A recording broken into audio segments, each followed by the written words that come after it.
नमस्कार, मैं हूं विजय श्री और स्वागत है आपका सियासत नगरी में। हरियाणा विधानसभा चुनाव 2024 के नतीजे पूरी तरह चौंकाने वाले साबित हो रहे हैं। बीजेपी ने जीत का परचम लहराते हुए यहां हैट्रिक लगाई है, जिससे कांग्रेस को तगड़ा झटका लगा है। नतीजों ने न केवल कांग्रेस की रणनीति पर सवाल खड़े किए हैं, बल्कि कई विपक्षी नेताओं ने भी कांग्रेस पर निशाना साधा है। इस वीडियो में हम जानेंगे कि किस तरह से हरियाणा की राजनीति ने नया मोड़ लिया और किसने क्या बयान दिया। हरियाणा विधानसभा चुनाव के नतीजे जिस तरह से सामने आए हैं, उन्होंने कई राजनीतिक विश्लेषकों को हैरान कर दिया है। बीजेपी ने एक बार फिर राज्य में अपनी पकड़ मजबूत की और तीसरी बार सरकार बनाने की ओर बढ़ रही है। जहां कई एग्जिट पोल्स ने कांग्रेस की वापसी का अनुमान लगाया था, वहीं हकीकत इसके उलट निकली। बीजेपी ने विरोधी लहर के बावजूद बहुमत हासिल कर लिया, जिससे कांग्रेस की हार पर सवाल उठने लगे हैं। शिवसेना यानी कि यूबीटी की नेता प्रियंका चतुर्वेदी ने कांग्रेस की हार पर प्रतिक्रिया देते हुए बीजेपी को जीत की बधाई दी और कांग्रेस को अपनी रणनीति पर फिर से विचार करने की नसीहत दी। उन्होंने कहा, इतनी विरोधी लहर के बावजूद अगर बीजेपी फिर से सरकार बना रही है तो कांग्रेस को यह समझने की जरूरत है कि बीजेपी के खिलाफ सीधी टक्कर में क्यों कमजोर पड़ जाती है।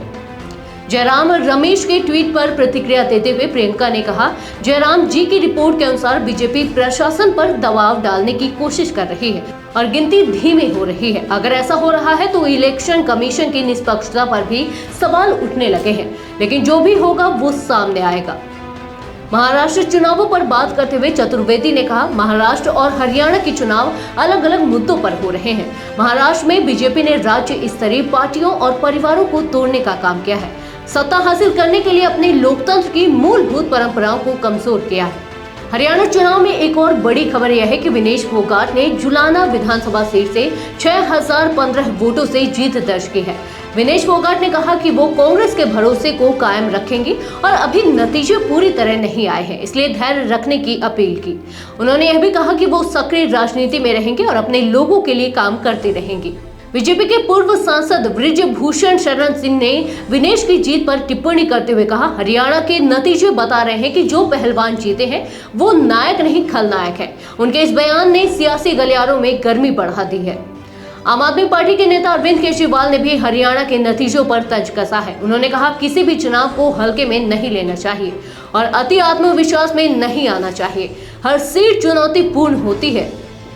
केजरीवाल का यह बयान कांग्रेस के लिए एक बड़ा सबक है, जिसने चुनाव से पहले आत्मविश्वास के साथ जीत का दावा किया था, लेकिन नतीजों ने उसे कठोर वास्तविकता से रूबरू कराया। हरियाणा विधानसभा चुनाव 2024 के नतीजों ने देश की राजनीति में नए सवाल खड़े कर दिए हैं।